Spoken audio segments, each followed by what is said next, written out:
Now, we left off a few minutes ago on faith is a fruit of the Spirit, not something we must do to get it. And we read out of Galatians chapter 5, verse 22 and 23. But the fruit of the Spirit is love, joy, peace, kindness, meekness, gentleness, temperance, faith.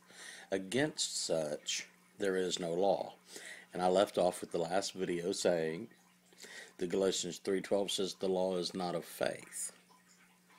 So if faith is a fruit of the Spirit, but the law is not of faith, okay, then whatever we're trying to do to produce faith, more like religious gymnastics, whatever we're trying, I'll say it like this.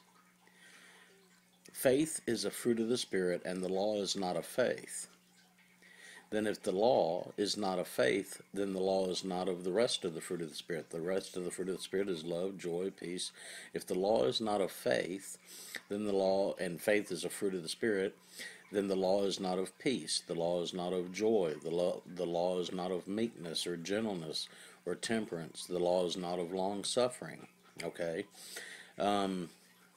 Whatever we're trying to do to produce or develop our faith, other than the way God designed us to have faith, it is of the law, and the law is actually anti-fruit.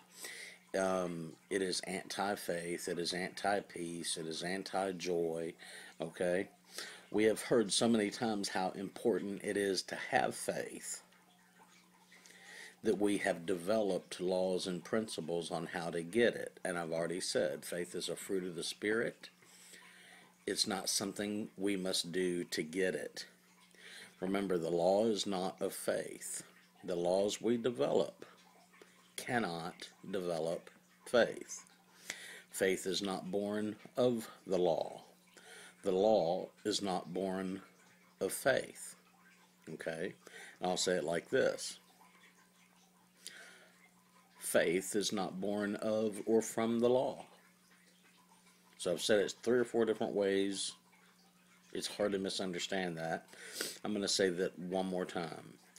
We've heard so many times how important it is to have faith that we have developed laws on how to get it. Yet the law is not of faith. Remember, the law is not of faith. The laws we develop cannot develop faith. Faith is not born of the law, and the law is not born of faith. So how do we grow in faith without applying laws or principles to have it? This is part 2. See you in a few minutes.